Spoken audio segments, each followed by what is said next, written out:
If I say, surely the darkness shall cover me, and the light about me be night, even the darkness is not dark to you. The night is bright as the day, for darkness is as light with you. Mm, that's deep. That's deep. Go back to chapter verse 7 there. Where shall I go from thy spirit, and whither shall I flee from thy presence? There's nowhere that you can go and hide from God. God is everywhere. You can be in the cave, and God is going to be there with you. Ask Elijah. Wherever you think you are, God will be there with you. God was with Tony in prison, just like Joseph. For 14. 14. Right there with him. Knew where he was. Many of us grow up running and trying to hide from God, but he sees us.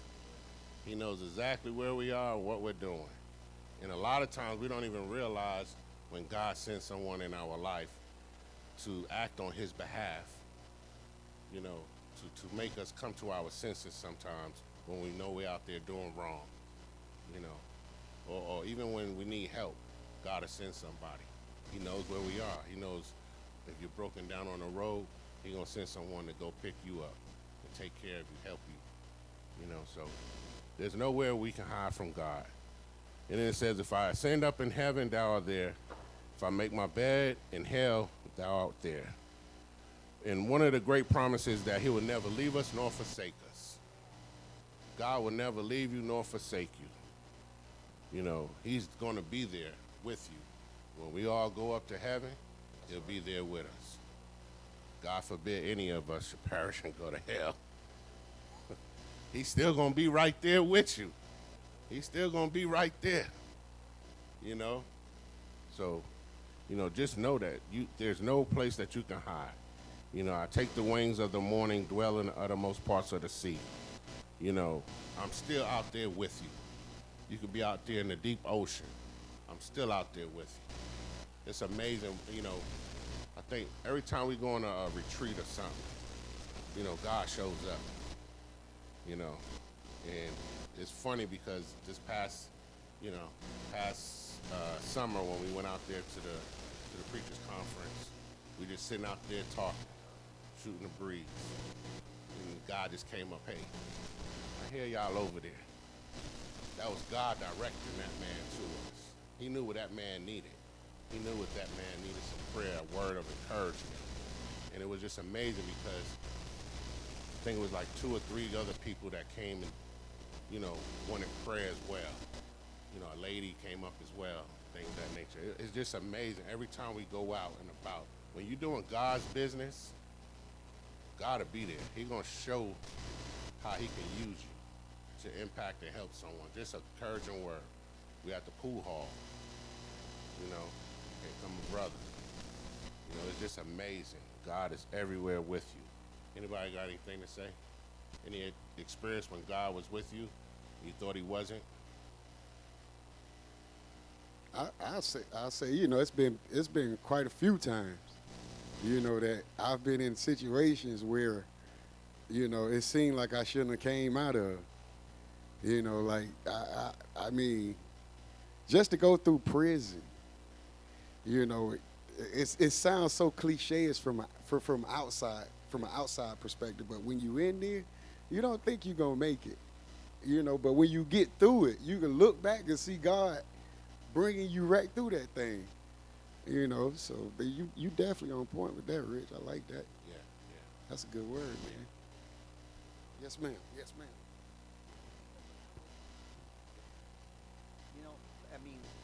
People thought I was crazy. Why do you want to work in the jail? But when I went into work, I went in there with the Lord. So I was never really afraid. And I wasn't God, I was in charge of the law library. I mean, it's a place open up just like this here. And the worst of the worst came through that law library. Never once did I feel threatened or anything like that. Because, I just felt that the Lord was there with us. Derek? And I was just going to say that, it's amazing that each of us has our own pathway how we came to God.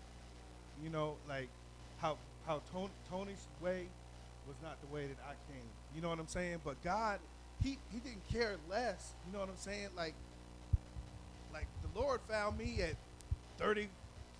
You know what I'm saying? I had did all I wanted to do, you know, and then the Lord started, hey, all right, and then I started listening. You know, God was already there, but I was ignoring God. You know what I'm saying? I was at the car wash on Sunday, or you know, I was playing my music on Sunday, watching football. But everybody has a path to God, and sometimes if you think about what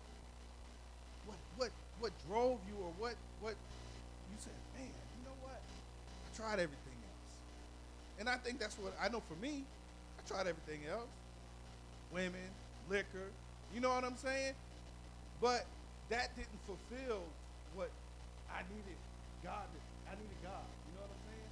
And I think if every one of us looks back and says, man, what was it that was pulling on me? You know, and it was the Lord that was tugging on you. And I remember, you know, Z shared with us one time. He was in a spot and he said, what am I doing here? You know what I'm saying? I feel out of place. You know what I'm saying? And then that's what happens. You start feeling out of place. You're like, man, I remember having alcohol in my refrigerator for months. And then my wife said, what, is this beer any good? And I would say, baby, it stays good. You know, but I never drank it, but then I got to the point where I was like, you know what? I don't need it. You know what I'm saying? But it was my ritual. Come home from work, pop a cold one. That was my ritual. Before I even took my boots off when I was in the military. Grab that cold one. I'm still in my uniform. Might not have my top on, but I got a beer in my hand. But that was that pacifier. You know what I'm saying? But all the time, you know, God is always nibbling. And he, like you said in that passage, he don't never leave us. It's just that we recognize, you know, and come to realization that, you know what? I do need God. I'm open. I'm humble to say I'm not so big, bad, and strong. I need God. Yeah, that's true. Okay. You know, I just think we all have that Damascus Road season.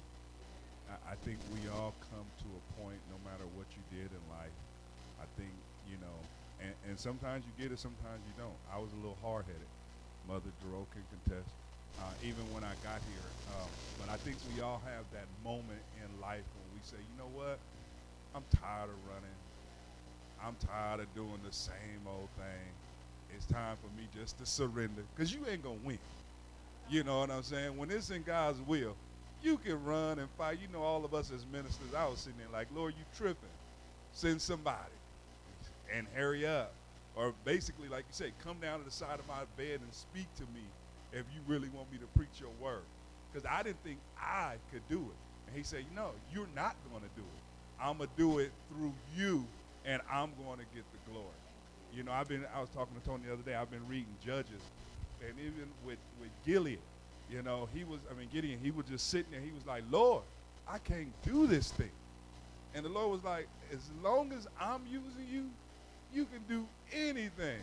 And like you say, he started out with 22,000. That's still too many. 12,000. That's still too many. Now go down to the river and see which one of them, you know, drink the water out their hand. 300, then I'm running with them. You know what I'm saying? So that's just the way it goes. Yeah, Mama You know, Dora. I just have to go back to when I worked at the jail. I remember one day, normally you're not supposed to go back as a civilian by yourself, where the death row inmates are, okay, because they have nothing to lose. And one of the things I had to do when I went to work there, sign a statement that if I was ever taken hostage, nobody was going to bargain for me. Well, I remember going up to take some legal materials, and the officer was busy, so I told him, I said, that's okay, I'll go on back there. And here I was in the back with 6 death row inmates. And finally, when the officers realized I was still back there and they came, I was in the middle of them, holding hands with them and praying with these guys. You know, I mean, and it was, the officer said to me, he says, you know, you crazy. I said, no. As long as I got God on my side, I'm all right. You know, and whatever happens, it's God's will. My kids to this day think I'm nuts. You know, like I drove to New York. Oh, mom, you crazy driving. My whole thing is, hey, if it's God's will that that's the way He's going to take me on home, I don't care where I am. It's going to happen. Morning, noon, or night. That's how. Kobe Bryant. That was God's will. And you know, the thing that a lot of us say sometimes, if I had it all over to do again, I would change this. I would do this different. But you can't. That was the way you were supposed to go. The road you traveled, the life that you live in, or lived or done, that was the way, that was the path that you were supposed to take to get you to this point where you at right now. You know, it made you a better person, hopefully, if you look back over it. Those exes that hurt your feelings, you know, those pains and aches that you went through, disappointments in life, all that was purpose for you, to help mature you, because God was leading you. His hand was still with you and guiding you along the way. And He was never allow anything to hurt you. But we got to take hold and recognize that, you know, what we go through is for us to become more mature, more seasoned in our walk. You know, I'm quite sure Sister Dorothy, you know, Mama Jerome, Miss Ruth, Brother V, Brother Davis, you know, they had a longer walk than us. And they could probably share some wisdom, impart some things, you know, to us about how to deal with certain things. You know, and that's why we have to glean on each other.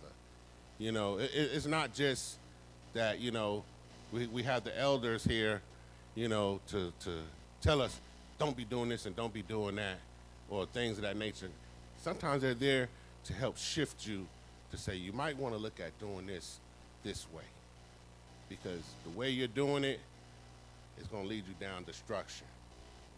And sometimes we don't want to listen to that. You know, and you know, I'm not saying that you have to be old to be wise, because you don't. If you ask for wisdom, God will give it to you. That's what the Bible says.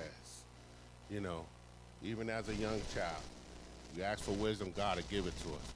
But we got to know that what we're going through in this life is all being directed by God. You know, His plan here, Tony read it. Plan is not to harm you or hurt you or for evil, but for good. There is an evil out there that's trying to devour that, to take you off that path.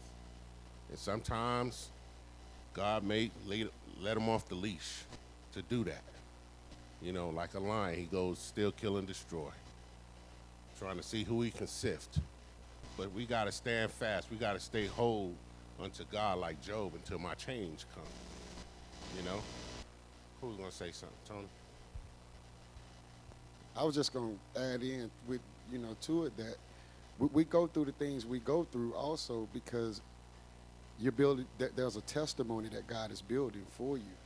So the Bible teaches us in Revelation, He says you overcome the enemy by the words of your testimony and the blood of the Lamb. You know, so just having a testimony, you know, let me say this. I had a friend that told me, you know, he was like, you always talking about being in prison. You know, you always talking about being in prison. Like you being in prison is worse than what anybody else did. So I said, well, tell me what you've done. You know, what have you done? So he went to naming out things. So I said, see, I didn't even know that you did those things. I didn't know that God has delivered you like that, because you take your testimony and you hold it, because you're ashamed to tell people what God has brought you through. You know, so that testimony, the life that we go through, is what God is building. It's your personal testimony of how you can glorify the name of God by saying, man, God brought me through this. You know what I'm saying? God brought me over the hill with this and with this and with this. You know, but that's good. Good stuff. We supposed to share our testimony. yeah. You know, we go through tests so we can tell it. You know, I'm not saying you got to go through every detail, you know, of it, but you know, there's something that we can share with someone else to help them. to encourage them. Yeah, I was just gonna say that, I saw so many posts of people saying, because of the tragedy with Kobe and the rest of those people that passed away, that they were gonna start being nice to people, and they were gonna, if they had a problem with somebody, they was gonna, and what I thought of when I read and saw those things, I said, well, that's what God has always wanted us to do. He's always wanted us to reconcile.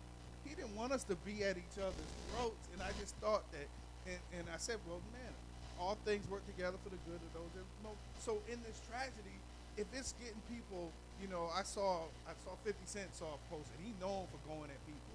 He was like, I'm not going to handle that in this manner anymore. So if something like that changed him, then some good did come from it. But I just thought all of this, folks saying they were going to change the way they were going to treat people, that's what Jesus wanted us to do. He wanted us to treat each other, with compassion and with kindness and caring and joy. All those things, and if it takes a tragedy for people to come to God, God's going to have his way. That's true. That is true. So, we just have to look at, from us as being Christians, our perspective is everything is going to work out for our good. That situation, like I said, we're talking about Kobe, he hadn't had a relationship with his parents for a minute, because of whatever, money and stuff like that. But hopefully, some good will come out of that, because she's been estranged from her grandkids. Like, can you imagine being a grandmother and not be able to see your grandkids? That can be heartbreaking, especially if that's your only child and that's your only set of grandkids. That could be heartbreaking, to a grandparent. All because of our feelings, our emotions. We get in the way with things. But we have to learn how to come together and put that stuff aside and work out our differences as children of God, and not let all this stuff get to us to where it takes a death to come and say, I'm going to change, I'm going to start telling my loved ones I love them more, or things of that nature. Moving on, verse 11, sure, if I say surely the darkness shall cover me, even the night shall be light about me. Yea, the darkness, verse 12, yea, the darkness hideth not from thee, but the night shineth as the day. The darkness and the light are both alike. First of all, many of us try to do our dirt in the dark. Let's be serious. A lot of us, we used to wait for the dark. Oh, about 7, 8 o'clock, about to get ready to go out there and do my tiptoeing, I mean, I'm just saying that's what I used to do. I know I'm not alone, but a lot of us used to try to do things in the dark, and believe God is omnipresent. He is there. He sees us. He sees us. He sees what we're doing, where we shouldn't be, what we shouldn't be doing, or tasting, or drinking, or things of that nature. He is the light in the dark. He is the light. He is the light. And you look at that from that perspective, there's nothing that can hide us. So even in dark places where you may think you're in a dark time period in your life, God is that light there, right there with you. All you got to do is click on the switch, and he's right there. Can you read 13 through 18 for me? For you formed my inward parts. You knitted me together in my mother's womb. I praise you, for I am fearfully and wonderfully made. Wonderful are your works. My soul knows it very well. My frame was not hidden from you when I was being made in secret, intricately woven in the depths of the earth. Your eyes saw my unformed substance. In your book were written, every one of them, the days that were formed for me, when as yet there was none of them. How precious to me are your thoughts, O God. How vast is the sum of them. If I would count them, they are more than the sand. I awake and I am still with you. Thank you. These scriptures here, I think, are powerful. First, I want to, who has Psalm 17:8? Yeah. Okay. Somebody had it. Zena had it. We're going to let Chizzy do it. We're going to let Kizzy do it. She got it. She was on point. You sleeping over there.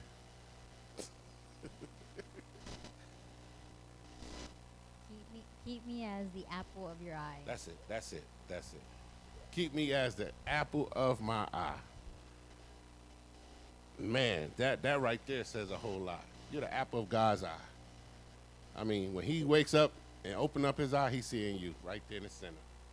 Each and every one of us. I don't know how he can do it, but he can. I can't fathom that. But we are the apple of God's eye.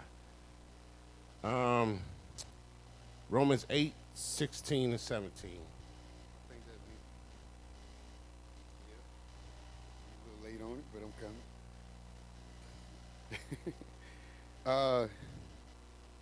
It says, the Spirit himself bears witness with our spirit that we are children of God. And if children, then heirs. And if heirs of God, and joint heirs with Christ, if indeed we suffer with him, that we may also be glorified together. Right? Yeah. And then Romans 8, verse 28 through 30.